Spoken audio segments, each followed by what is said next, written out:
uma alegria enorme podermos nos reencontrar, mesmo no campo virtual, e podermos, então, dialogar, trocar ideias, como a gente temos feito durante toda a semana com os grupos, né? Esse é o Centro Espírita Tarefeiros do Bem. Damiana Barreto, 110, não esqueça o endereço, hein, gente? Que dá saudade, né? Dá saudade, porque nós somos muito fraternos, amigos, né? E cá estamos nós, então, reunidos em torno de um tema para a nossa reflexão, para o nosso pensamento. Alergia e obsessão. Essa correlação, essa comorbidade. Duas questões que atravessam a vida de todos nós na sociedade e que a doutrina espírita traz luzes para o esclarecimento desses âmbitos, né? Eu peguei a inspiração desse tema no livro Instruções Psicofônicas. A mensagem de Instruções Psicofônicas é do Dias da Cruz. Aquele médico sanitarista que no plano espiritual é um benfeitor espiritual. Ele desencarnou em 1937. Trabalhou muito para ajudar a combater os vírus que hoje estamos aí, né, nessa luta, né? O capítulo também 23 do Livro dos Médiuns, que fala sobre as obsessões. O Evangelho segundo o Espiritismo, no capítulo 12, Amai os vossos inimigos, no item 6 especificamente. O livro Desobsessão, de André Luiz, que traz todo o processo da Casa Espírita realizando o serviço da desobsessão. E também o livro Bênção de Paz, onde eu tenho uma mensagem do Emmanuel lá no capítulo 29, muito legal para a gente observar, né? Então, de início, podemos pensar assim: as nossas atitudes mentais e as nossas ações podem ser agentes de adoecimento ou de cura. Esses adoecimentos, eles não são arrastamentos irresistíveis. Nós podemos não nos adoecer. É importante a vontade de resistir. E vocês sabem muito bem que isso está no Livro dos Espíritos, na questão 845. Não há arrastamento irresistível. Então, esse contexto da obsessão, esse arrastamento, onde a pessoa entra em ressonância com uma entidade sofredora, uma entidade que tenha lá uma intenção ou não de obsidiar. E isso é um fenômeno que a doutrina espírita coloca luzes no momento atual, mas isso é antigo, desde quando o homem se entende por homem. Lá em Lucas, no capítulo 11, no versículo 25 e 26, tem um registro da fala de Jesus, quando ele disse assim: quando o homem chega, né, encontra, quando alguém chega, né, e encontra a casa varrida e sem ordem, e quando vai embora, traz outros 7 espíritos piores do que ele, e entrando ali, passam a viver. E o estado final daquele homem torna-se pior do que o primeiro. Vejam que, didaticamente, Jesus já vai dando uma dica há mais de 2000 anos sobre o processo obsessivo. Que casa varrida? Tem até já vi uma versão que bota também ornamentada, né? Sem ordem, sem uma casa mental vazia, dá ensejo, então, a esse tipo de coisa.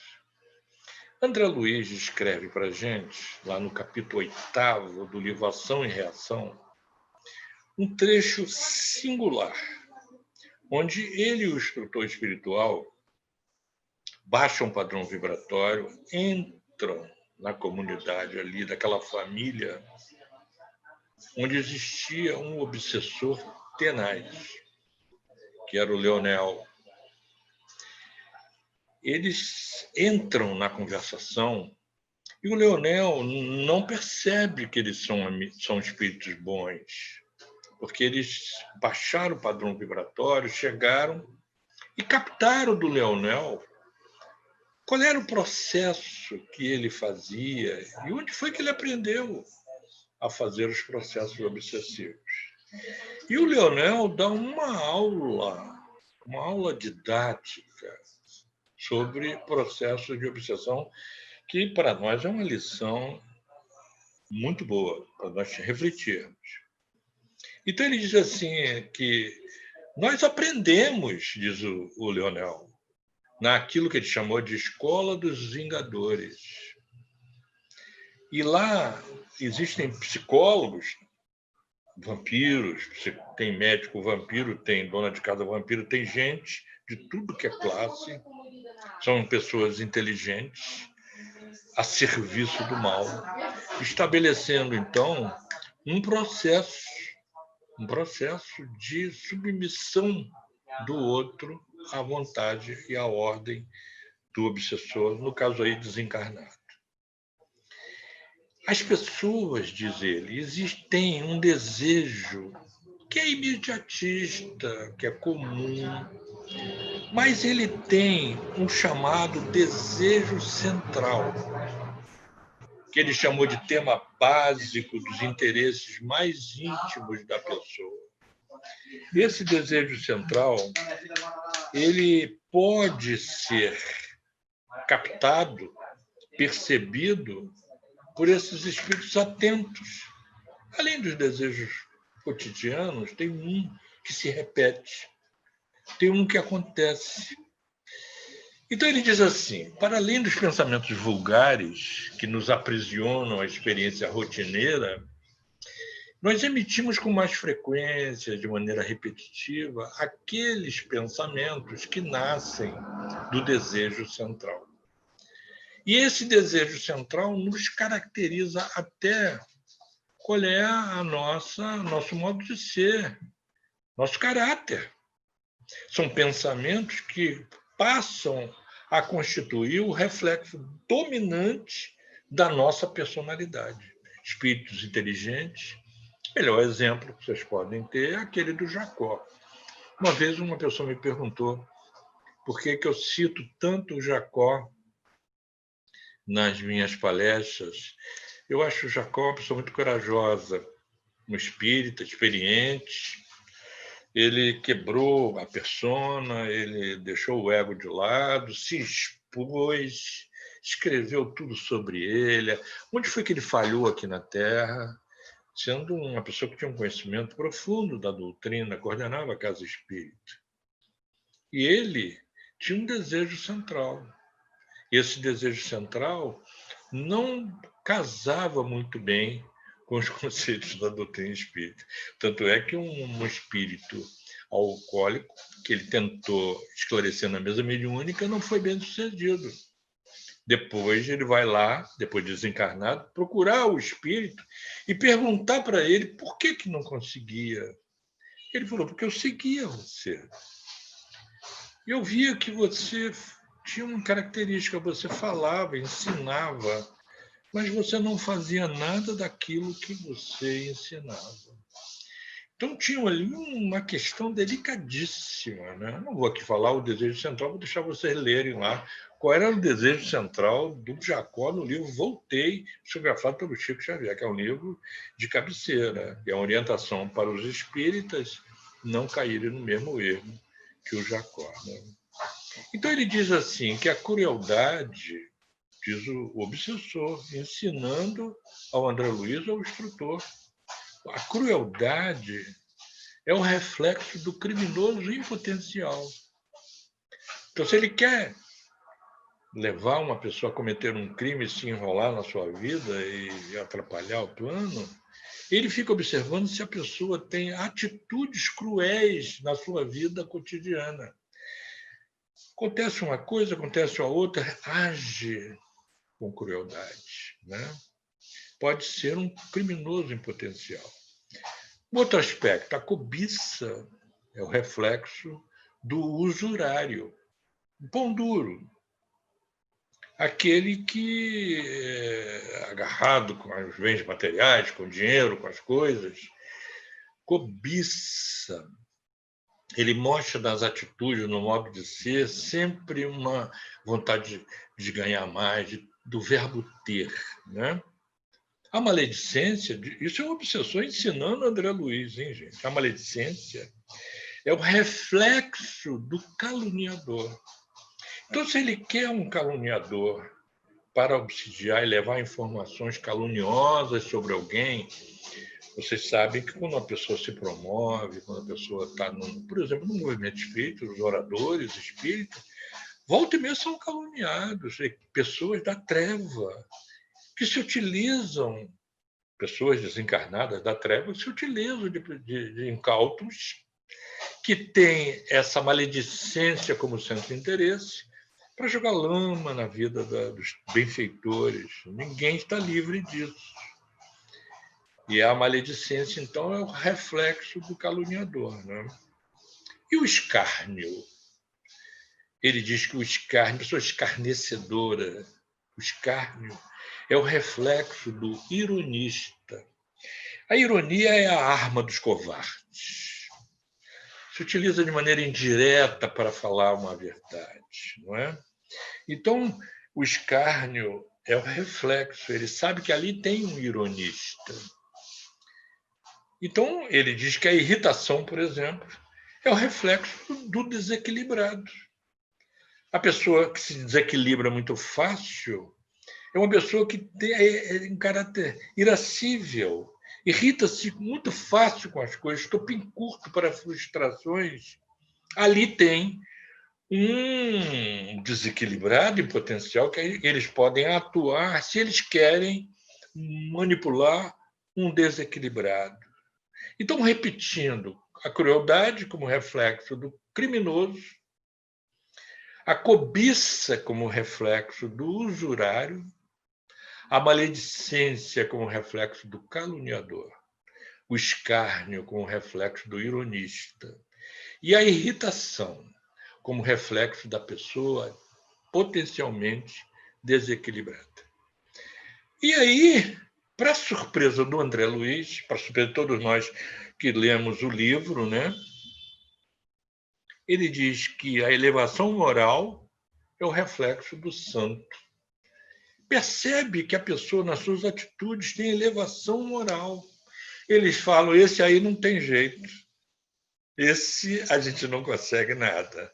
Está aí uma dica para nós observarmos crueldade como reflexo, cobiça, maledicência, escárnio e irritação, procurando a elevação moral como sendo o caminho para conseguir, então, já ter um modo de você anular isso.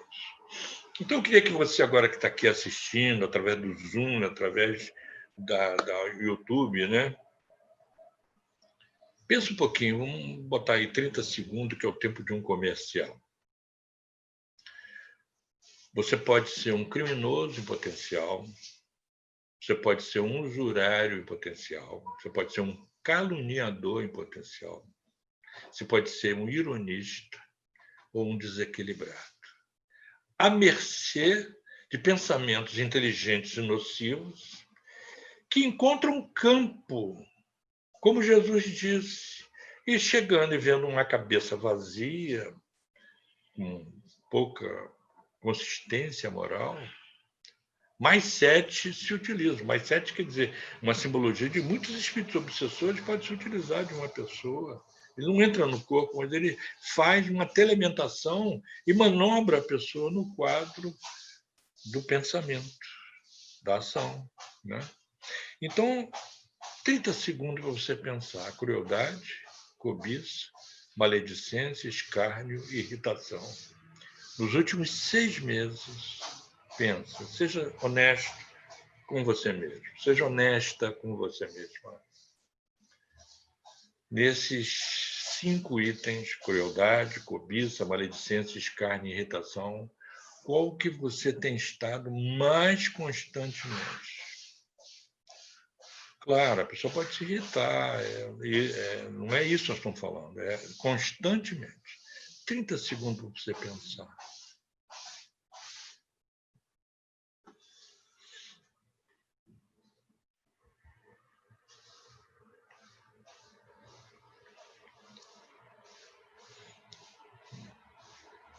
Olha, se você encontrou dificuldade para verificar essa estatística aí, os obsessores não têm dificuldade nenhuma.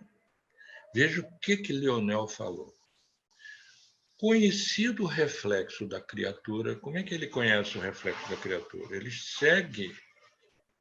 Então, por exemplo, ele quer atravancar o trabalho de uma casa espírita, quer enlamear a vida de um tarefeiro do bem que trabalha honestamente no serviço da divulgação.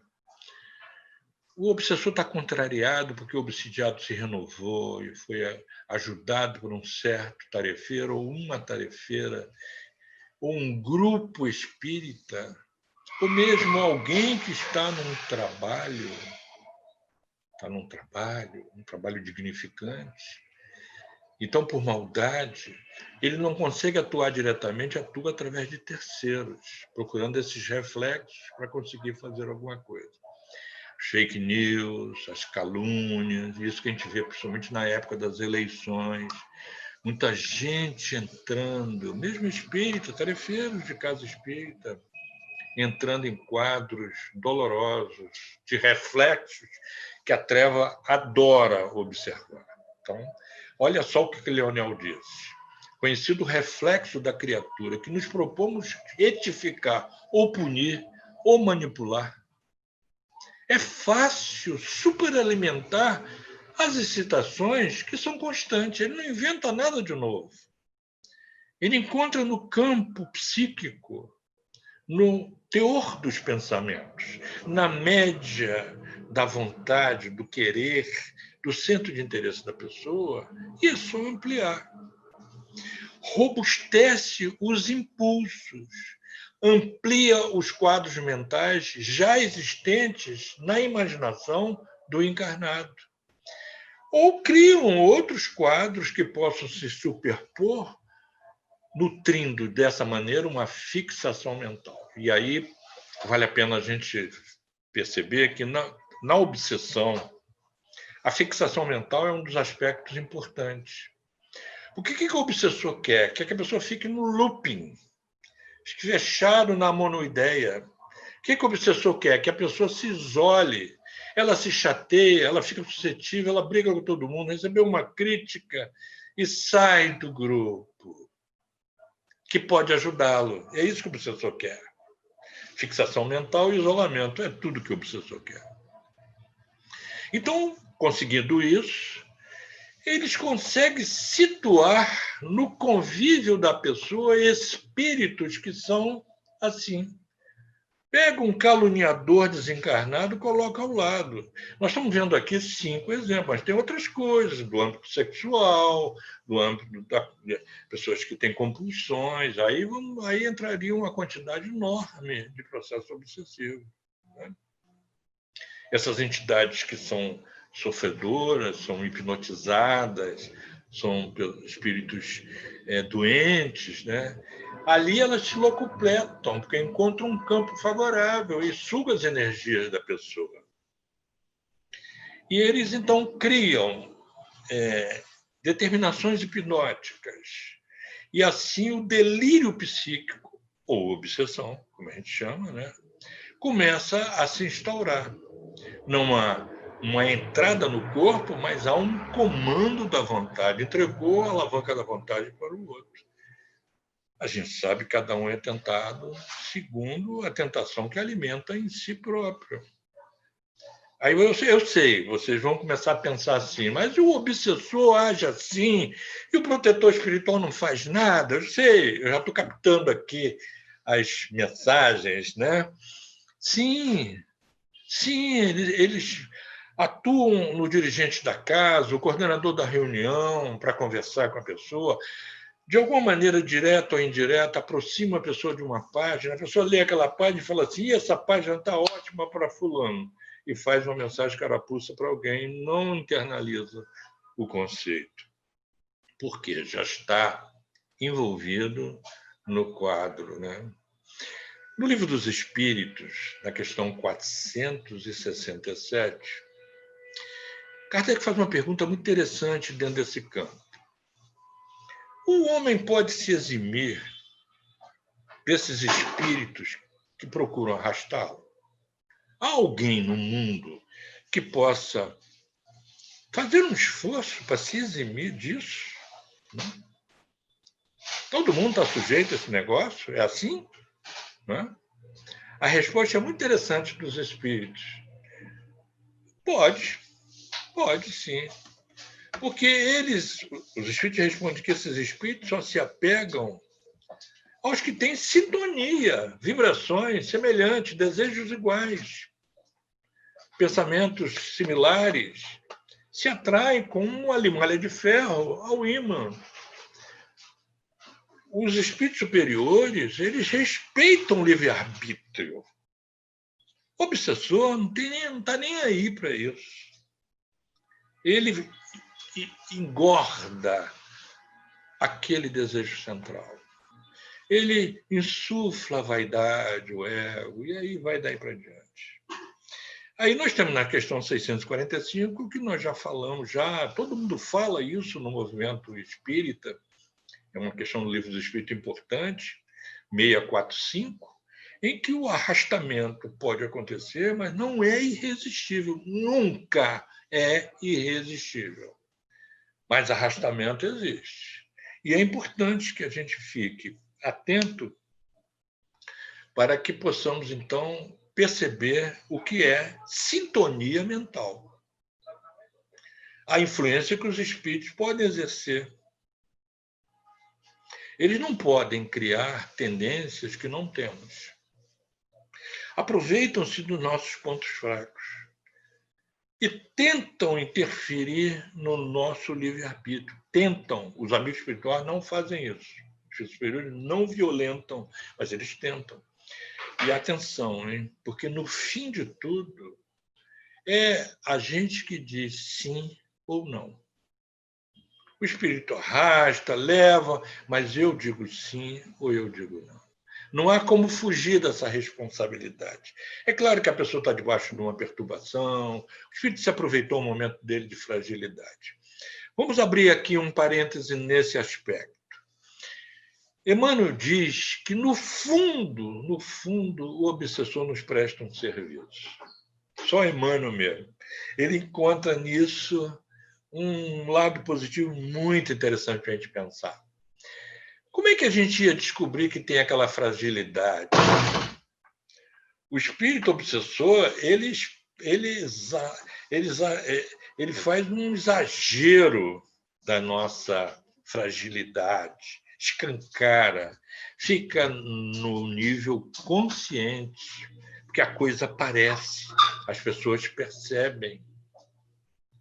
Então, vem aquelas doenças fantasmas que, dependendo do grau da obsessão, podem começar a aparecer sintomas no corpo.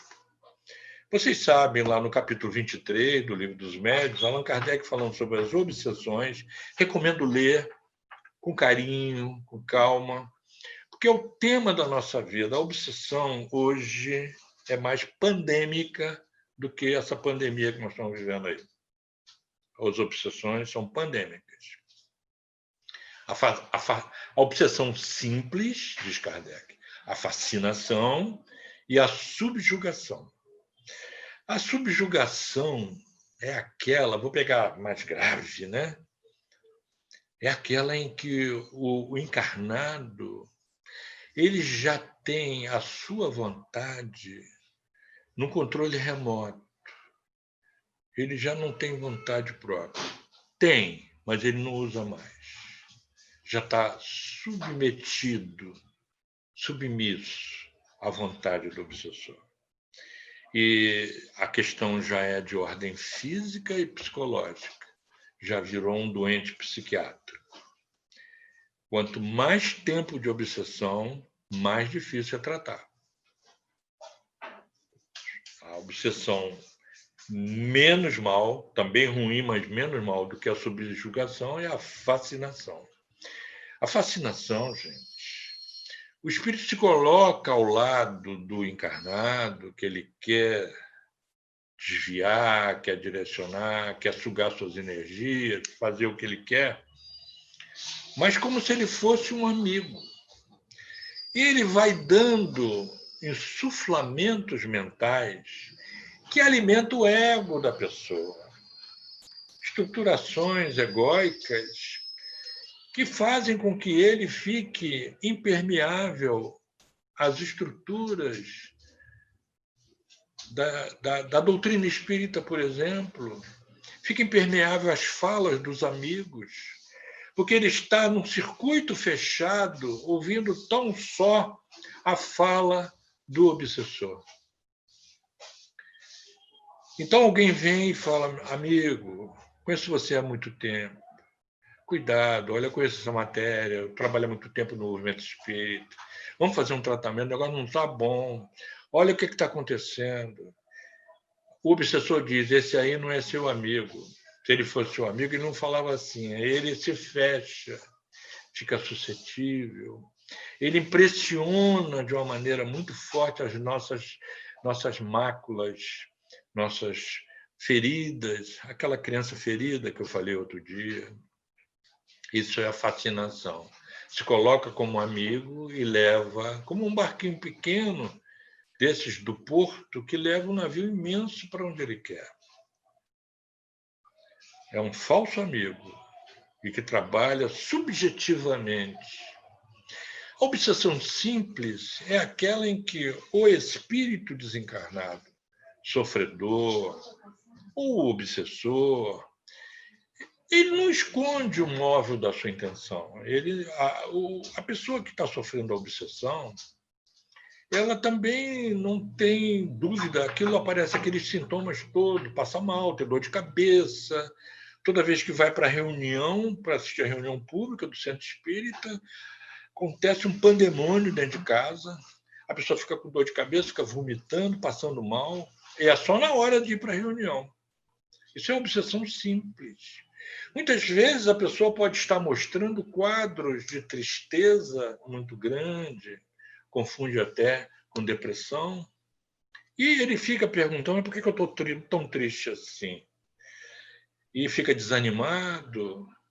Então, aquilo que a entidade vive mentalmente, por uma situação de enxertia neuropsíquica, o encarnado absorve como se fosse seu. Mas é simples, porque é o mais fácil de ser tratado e o espírito não esconde. Na fascinação ele esconde e na subjugação, muitas vezes, ele entra no hospital psiquiátrico para tomar medicações e, às vezes, precisa mesmo tomar, como se fosse um doente psiquiátrico grave. E é interessante que, depois da desobsessão, aquele doente psiquiátrico deixa de ser, melhora com a beleza. Tem N casos assim. Ora, nós sabemos, então, que esses espíritos nunca são bons. Um espírito que se diz bom, que é guia espiritual, que é protetor espiritual, e a pessoa passa mal, é obrigado a fazer isso ou aquilo contra a vontade, o espírito superior não faz isso, não. Isso é um quadro de fascinação, tem que tomar cuidado. Não é? Então, a obsessão ela acontece e vem fomentada pelo meio. O meio pode ser adverso, uma família onde as pessoas não têm evangelho no lar, todo mundo se desentende, todo mundo bebe muito, todo mundo troca palavras de baixo calão, onde as experiências são duras. Ali há um campo familiar. Muitas vezes, no ambiente de trabalho, você pode estar trabalhando num campo com pessoas que têm uma vibração muito pesada, facultando o espaço para que essas entidades possam atuar. Por isso que é importante o Evangelho do Lar. O Evangelho do Lar, gente, é uma vez por semana, 15 minutos, 20 minutos, 30 minutos, onde reúne a família, lê uma página, faz uma prece. A espiritualidade, os protetores ajudam a imunizar a casa desses espíritos que tentam se miscuir, subtrair a energia das pessoas, participar dos seus atos dentro de casa. E é claro que ninguém vai ficar satisfeito com isso. Há um detalhe que eu gostaria de assinalar para vocês. Kardec, logo no início do capítulo 23, ele separa assédio espiritual de obsessão simples.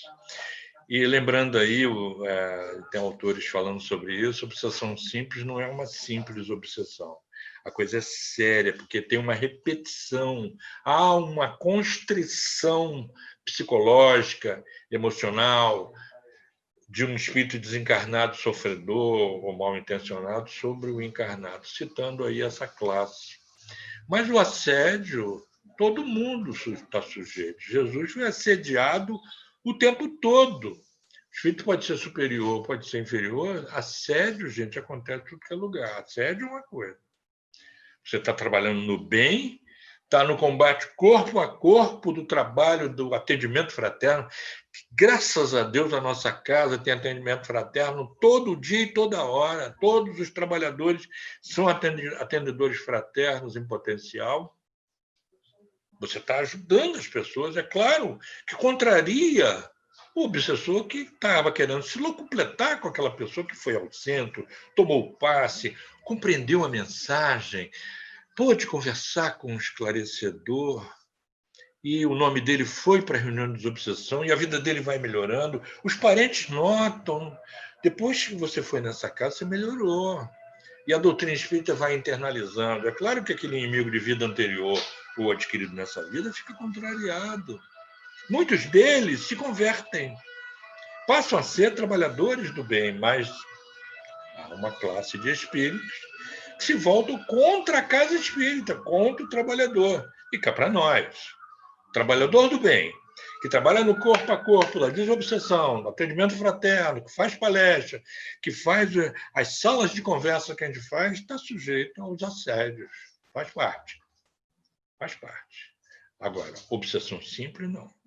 Aí já tem alguma coisa no encarnado, no uso do livre-arbítrio dele, embora restrito pelo adoecimento, pela problemática, que ele agregou, aceitou, o convite do espírito.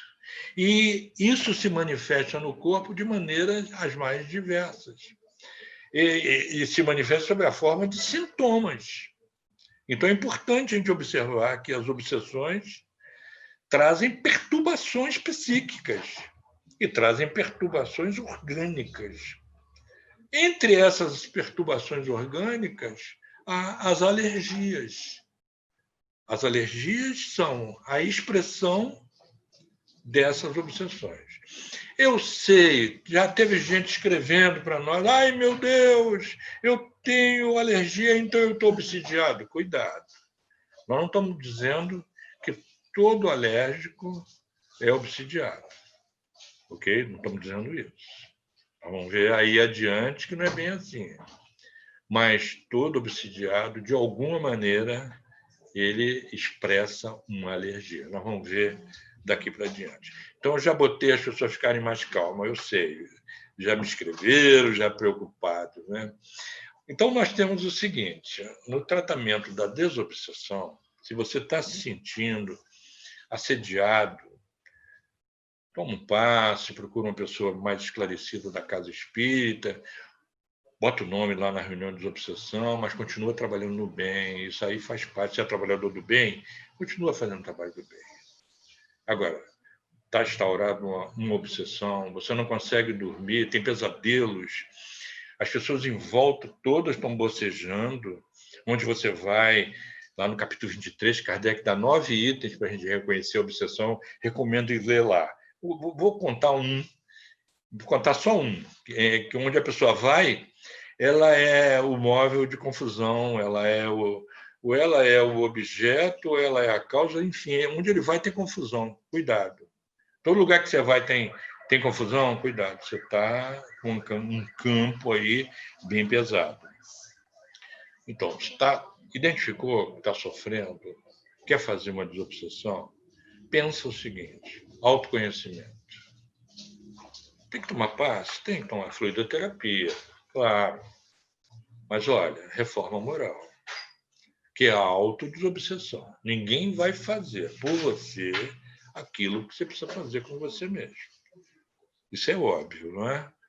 Reforma moral. Tem questões aí, tem brechas que as entidades estão se aproveitando. Abre o olho. Percebe aí? Aí é você. Há milhares de páginas espíritas nos dando dicas. Na nossa casa espírita tem sala de conversa, tem tratamento espiritual, tem reuniões de cuidado espiritual, tem reuniões públicas, tem o ESG que traz conhecimento de doutrina. Olha, você pode crer que você pode procurar qualquer tarefeiro nosso, ele vai te ajudar. Mesmo agora, na época da pandemia, quantas pessoas telefonam pedindo ajuda? Então, nós falamos reforma moral, autoconhecimento, buscar se aprimorar, identificar onde é que está o vacilo aí, fluidoterapia, tomar passe. É excelente. E preste atenção, quando você vai ao centro, não é só tomar o passe, assistir a reunião pública, se interessar em estar na ambiência. O passe, ele é um complemento do processo. Então, reforma moral, uma autodesobsessão, um autoconhecimento da doutrina, você conhecer o que está acontecendo com você. Fluidoterapia. A frequência ao centro é importante. Eu vou dizer uma coisa aqui agora que pode parecer assim uma mágoa, e se você prestar bem atenção, pode até ser, mas olha, não é mágoa, não. Olha só. Há pessoas que chegam muito mal no centro espírita. A gente dá as orientações, encaminha para as tarefas, vê qual é o dia, e a pessoa está ali, o grupo se interessa. Quando ela melhora, gente, quando a pessoa melhora, vai embora, vai para a vida. Aí, 2 anos depois, 1 ano depois, chega pior. Chega e fala, pois é, e fica aquele desculpismo. Olha, tem muito caso assim, infelizmente. Não quero dizer que tem que ficar no nosso centro. Não, não é isso. Nossa questão, o item 303 do Livro dos Médiuns nos mostra que a finalidade da doutrina espírita no mundo é a melhora moral da humanidade. Se a pessoa, por exemplo, se ela é católica, se ela é evangélica, muitos chegam lá, são de outras religiões, ele volta lá para a sua religião, para a sua igreja, continua o seu trabalho, não tem problema algum. A questão 982 do Livro dos Espíritos ela é clara, que o importante é ser um homem de bem, uma mulher de bem, não importa o meio para chegar lá. Então, a frequência é importante. Preste atenção que muitas vezes a frequência fica instável, mas é o obsessor agindo e você aceitando o jogo dele. Toda vez que eu vou sair de casa, a minha mulher arruma confusão comigo, o meu filho adoece, meu vizinho briga comigo. Olha, isso tudo faz parte de um jogo dos obsessores atuando. E você coloca firmeza nos seus propósitos, né? Não precisa ser frequentador daquele centro, mas que você possa ser uma pessoa do bem. Você possa continuar um clima bom, se afastar daquelas pessoas que te levam para as bebidas, que levam você para o tóxico, para a conversação inútil, para que você possa ter uma conversa saudável com amigos que não têm interesses mesquinhos sobre você. É muito importante isso. A reunião do Evangelho no lar, importantíssimo. Eu escuto de pessoas, até trabalhadores do bem, que dizem assim: eu tenho dificuldade de fazer Evangelho no lar. Por quê? Não sei. Esqueço, chega na hora, quando eu vejo, já passou. O que é isso? O que é isso que a pessoa está dizendo? Eu acho que ela não entendeu que é preciso formar o campo dentro da casa para preservar, né? E a laborterapia? Você vê que eu estou falando itens, reforma moral, conhecimento, autodesobsessão, estudar, procurar verificar o autoconhecimento, participar do grupo. Olha lá, sexta-feira à noite, está lá a Ana Tereza e a equipe trabalhando o autoconhecimento, né? Um modo da gente abrir essa porta, como diz a questão 919 do Livro dos Espíritos. Fluidoterapia, então é o segundo, já falei, frequência, verifica a frequência do tratamento que você está fazendo. E aí a reunião do Evangelho do Lar. Lê uma página do Evangelho segundo o Espiritismo, ou uma página de um autor que seja idôneo, né? Para que possa se ter uma reflexão, uma prece, um campo favorável às entidades do bem agir, né? Então vem o quinto item, que é a labor-terapia. Labor-terapia, você se sentir útil, trabalhar no bem, você poder estar entre pessoas do bem fazendo alguma coisa que gosta. Você pode cuidar das flores na sua casa, você pode cuidar do que você quiser, mas analise você, qual é a necessidade, e você examina em você mesmo qual o trabalho que você se sente feliz fazendo. E esse trabalho da labor-terapia pode ser feito também dentro da casa espírita. Há espaço para todo mundo trabalhar, né? Outra coisa é a participação de tudo na família, dos quefazeres da casa, da família, se integrar, não ser uma pessoa espectadora da família. Porque há pessoas, infelizmente, que têm na residência, a gente nem pode chamar de lar, um iglu. Iglu é aquela casa, vocês sabem, né, de gelo. Lá dentro tem até frigobar, televisão, tem tudo. Então as pessoas não convivem. Conviver, viver da família, participar, comer junto, almoçar, enfim, dar bom dia, né? Ter uma família para poder conversar. O apoio do grupo mediúnico, botar um nome na reunião de desobsessão, colocar o nome, e fazer, se a questão estiver muito grave, a terapêutica médica, medicamentosa e a psicoterapia. São ambientes onde o psicoterapeuta pode trabalhar essas questões que a pessoa já identificou e ela não consegue ainda suplantar, né? Ora, então o tratamento ele pode trazer para nós uma condição de esforço. Você está se esforçando. Aí eu vou lá no capítulo 17, no item 4, porque, como vocês sabem, é uma frase que todo mundo conhece, reconhece o verdadeiro espírita pela sua transformação moral e pelos esforços que empreendem em educar suas más inclinações, suas más tendências, educar, né? Procurar. Ele lá está domar, mas é educar. É um esforço que você está fazendo. A espiritualidade diz, e Kardec pegou isso e escreveu. Ele não disse que já resolveu. O verdadeiro espírita faz o esforço, né? Então, eu tinha dito um pouco antes que a obsessão ela aparece com sintomas. E entre eles, além das perturbações mentais, psicológicas, psíquicas, tem também as alergias.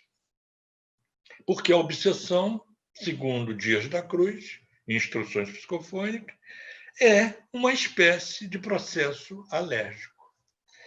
Então, é um desequilíbrio da mente que traz uma descompensação do campo energético.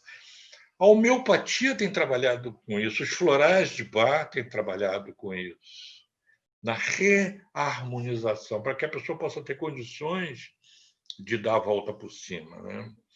Então, o Dias da Cruz, o espírito, através do Chico Xavier, no livro Instruções Psicofônicas, diz que há uma verdade, que é uma verdade espírita, que o equilíbrio o nosso equilíbrio, ele também acontece quando a gente lida com um ambiente, por exemplo, muito tóxico, uma chuva ácida, poluição, a gente reage e tem alergia. Mas aí uma alergia de caráter exógeno. É alguma coisa, pólens, a pessoa tem alergia a isso, aquilo.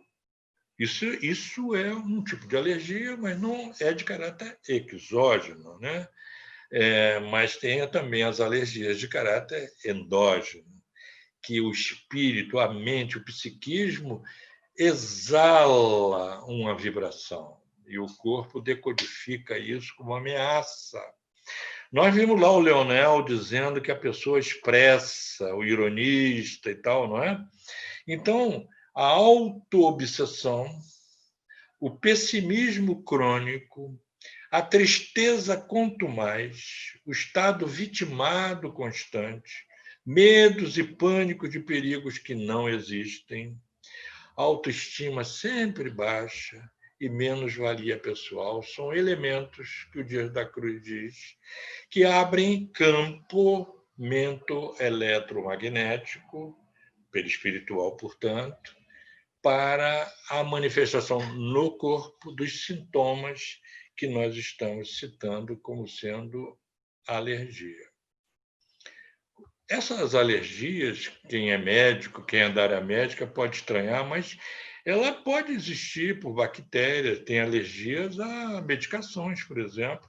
A pessoa que consome cocaína, que é uma droga ilícita, ou se utiliza do fumo, do tabaco, ou do etanol, ela faz um processo de transformação também. Então, a pessoa vai se degenerando, ela vai mostrando que é o uso indiscriminado, de forma ilícita, né? Tem gente que toma remédios chamados lícitos, mas tem mania de tomar remédio.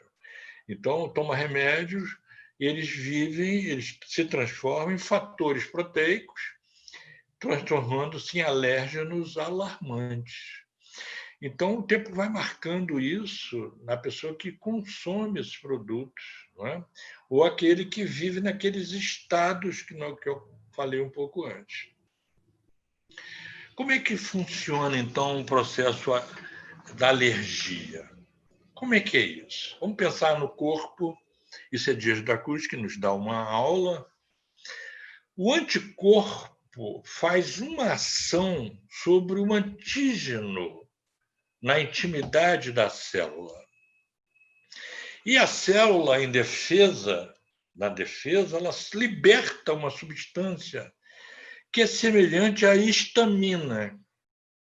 A gente conhece bem a histamina. Quando a gente está com alergia, a gente toma um antihistamínico, não é? É semelhante à histamina. A histamina já é muito grosseira, está falando no nível entre o perispírito, célula a célula. Então, o antígeno, quando invade, nós temos aí o anticorpo, que é a defesa da célula. Liberta, então, a célula uma histamina, que ele chamou de substância H. Prestem atenção, porque essa daí é a substância que age nos vasos capilares, nas fibras, nos tecidos, no sangue. Isso causa um desequilíbrio, é um desastre. E ele se expressa sob a forma de doenças classificadas pela medicina. Que doenças são essas? Dermatites atípicas, dermatite de contato, coriza espasmódica, asma, edema, urticária, enxaqueca, alergia sérica digestiva. Ela pode ser uma alergia venosa ou uma alergia cardiovascular.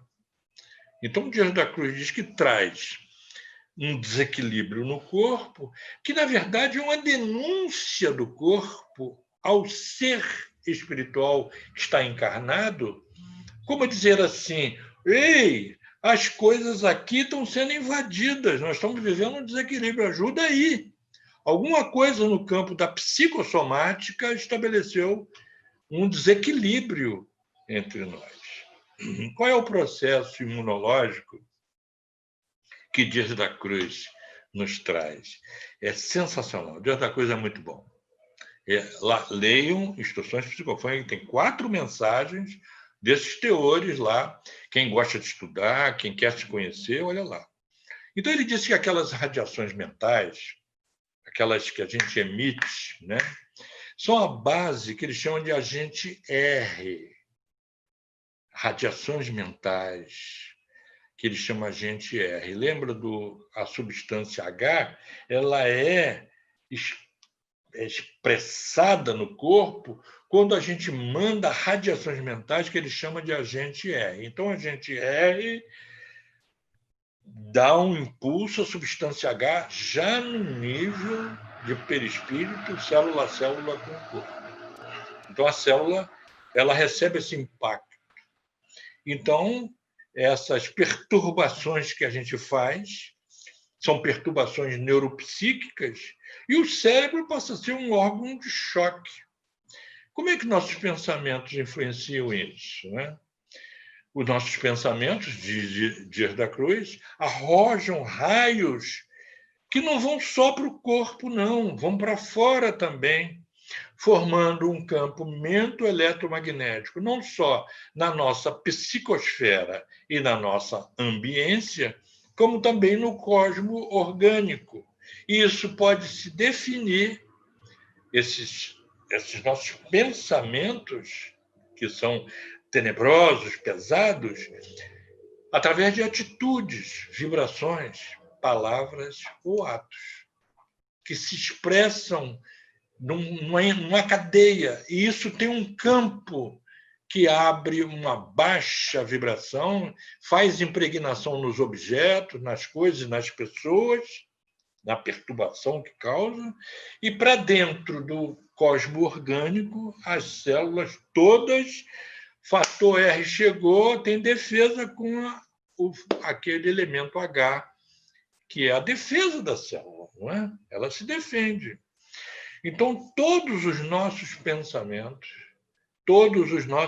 arrojam raios específicos, que se definem, eles ficam definidos dependendo do tipo de atitude, vibração, palavra, ato. Depende do teor, depende do significativo teor que você tem. Se você tem pensamentos equilibrados, os raios serão específicos de saúde, vibrações, palavras e atos saudáveis.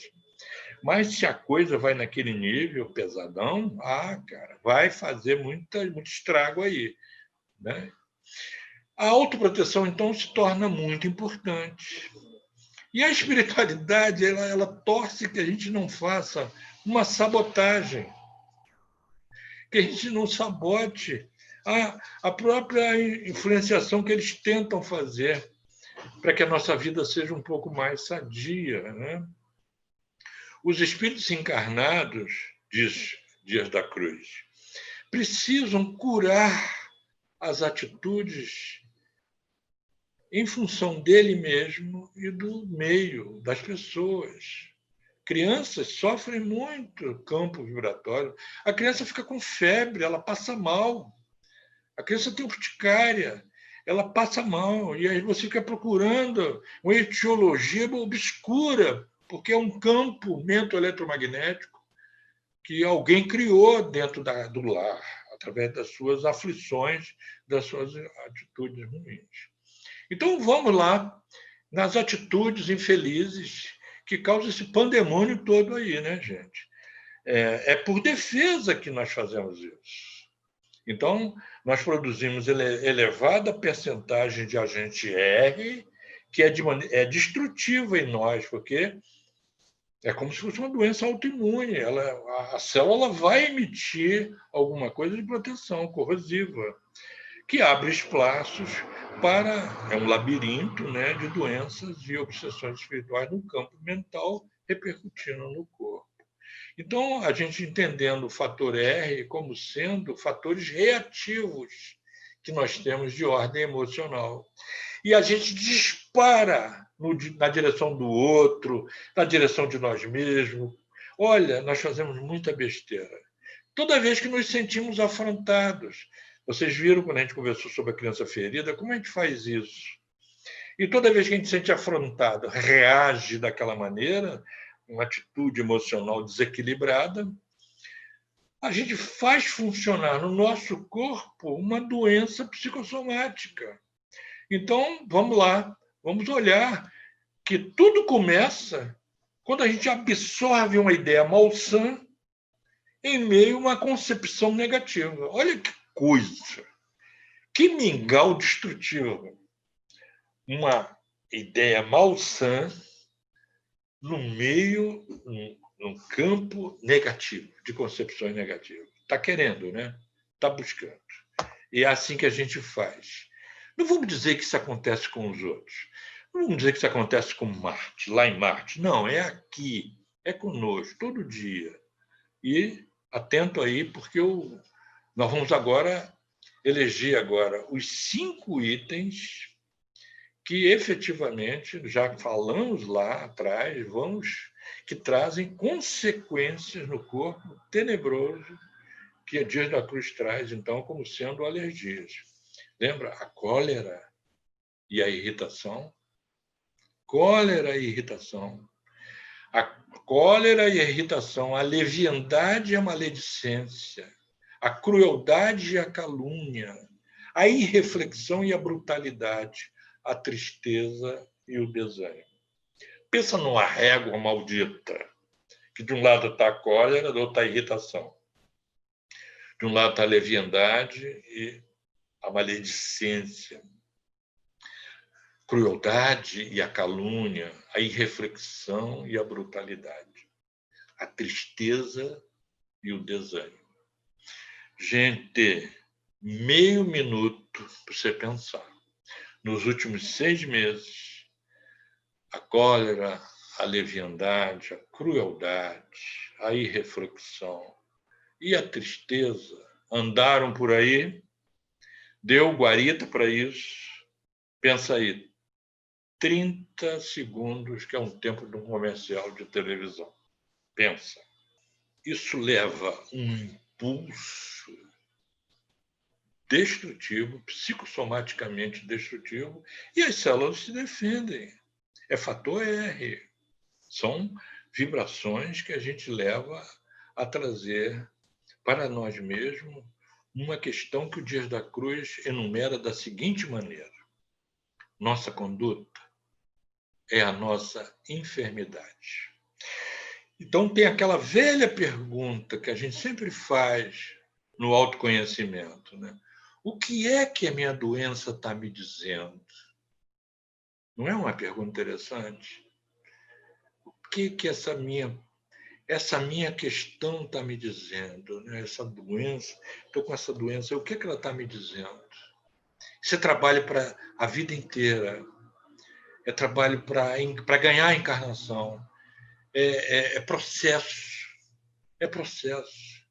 Vai ter momento que a gente vai esquecer, vai ter momento que a gente vai agir, mas o nosso comportamento também pode ser a restauração e a nossa cura. Quem diz isso é o Dias da Cruz, trazendo uma dinâmica restauradora por mudança de comportamento.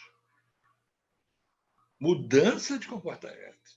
Ora, então aí você pode estar pensando assim, como é que eu vou identificar, então, se eu estou com uma úlcera? O que é que no meu campo mental-eletromagnético, perispiritual, eu estou engendrando sob a forma de fator R reativo? Né? O que eu estou fazendo? Será que eu estou muito ansioso? Eu estou muito nervoso? Estou ficando com um estopim curto para frustração, para tudo? Até o elevador, que tem a velocidade constante, eu estou achando que está demorando, estou com alta ansiedade. Então, tem uma correlação entre a doença do corpo e aquilo que a gente está fabricando. As páginas espíritas, os trabalhos dos tarefeiros, quase todos eles nos ensejam a mergulhar nesse campo imenso de questões que faz parte da nossa vida. Nós que somos espíritas, podemos dizer assim, graças a Deus, a gente tem, na hora da necessidade, um remédio, um fármaco que pode nos ajudar.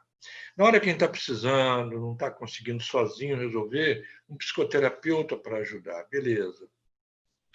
Na hora que eu preciso de um tarefeiro do bem, eu tenho um passo, uma orientação, eu posso falar, graças a Deus.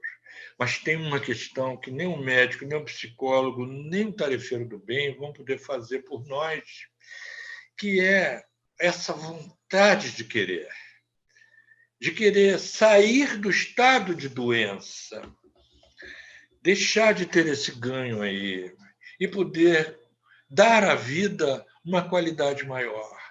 Esse é o nosso esforço, esse é o nosso propósito. Nós estamos todos nessa busca, nessa luta imensa da evolução.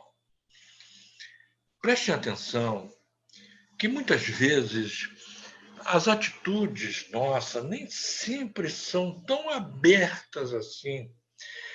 Quando é atitude aberta, eu digo atitude aberta assim. Toda vez que alguém me contraria, eu fico nervoso porque eu não sei lidar com aquilo que está fora do meu propósito. Preciso aprender a fazer isso. Eu fico nervoso, me dá gastrite, me dá dor de barriga, dá isso, aquilo. Isso é simples. Vou mostrar aqui agora uma mensagem que o Emmanuel nos traz, sensacional, no livro Bênçãos de Paz, que se chama Enfermos da Alma, no livro Bênçãos de Paz, no capítulo 29. Anotem aí, porque é sensacional, porque são questões que a gente promove, que a gente faz sem se dar conta. E aí fica complexa essa questão da análise dos adoecimentos decorrentes do fator R que eu estabeleço. São intoxicações, mas por excesso de atividades, de atitudes que a gente acha que é respeitável, porque desconfigura, desfigura o sentimento. Eu vou mostrar para vocês. Olha só. Emmanuel diz que, por exemplo, aos extremistas, aqueles que são extremados, eles se interessam, gostam do que fazem, eles se interessam, eles gostam, mas eles descambam, então, para quê? Para alguma falta. Então, extremistas que gostam de fazer certas coisas, descambam para um certo caminho, mas lhe falta alguma coisa. Vamos ver, os extremistas da corrigenda. Pessoas que têm a viciação de ficar corrigindo as pessoas, estabelecendo um campo ruim de relação.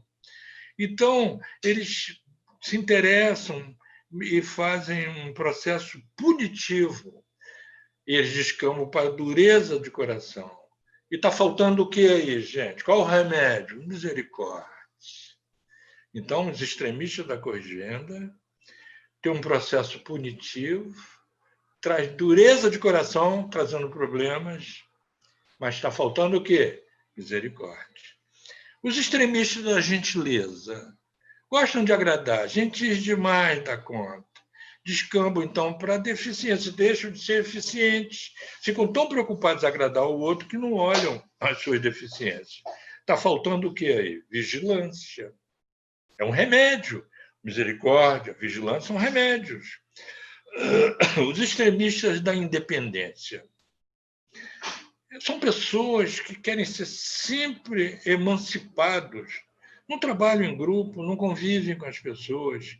E eles podem descambar para a licenciosidade, porque não tem ninguém ao lado para corrigir, para conversar, fazem tudo sozinhos, só sabem trabalhar sozinhos. Então, muitas vezes, faltam até ao dever. Os extremistas da poupança não sabem perder. Então, ficam paralisados na avareza e perdem a alegria de viver. Olha, gente, alegria, dever, vigilância e misericórdia são remédios para a psicossomática daqueles que têm extremismos da corrigenda, da gentileza, da independência e da poupança. Emmanuel cita para nós 4 casos, pela dureza de corações, pelas deficiências, licenciosidade, paralisia e avareza. Então, nós vimos que a cólera E a irritação, a leviandade, a maledicência, a crueldade, a calúnia, a irreflexão e a brutalidade, a tristeza e o desânimo são campos dessas experiências que nós utilizamos, muitas vezes naquelas funções extremadas, e que a gente acha que está... nós estamos agradando. Não, eu estou selecionando os trabalhadores da casa espírita, estou sendo uma pessoa cruel, dura, crítica. Eu só vejo defeito, eu não vejo virtude. Assisto uma palestra e percebo que o orador errou num verbo. Cuidado, porque isso aí é um problema que destila sempre um fator R, né? Então, nós vimos a frase que a nossa conduta é a nossa enfermidade, da Dias da Cruz. Nosso comportamento é a nossa solução, né? O pensamento no influxo divino, fechando a nossa conversa, né? Está na Gênesis, segundo Dia da Cruz, de toda a criação, né? Ele diz para nós respeitarmos a dieta do Evangelho, procurando erguer um santuário de princípios morais respeitáveis para as nossas manifestações de cada dia. Então, está aí o que nós queríamos trazer. E que nós possamos pensar, refletir. É processo, gente, é de vida inteira. E que Deus nos abençoe. Eu espero que tenha sido útil, que Jesus nos ajude todo dia nessa busca para a redução do fator R, dessas alergias, para que a gente possa ter os princípios morais do santuário do Evangelho de nosso Senhor Jesus Cristo. Que Deus nos abençoe.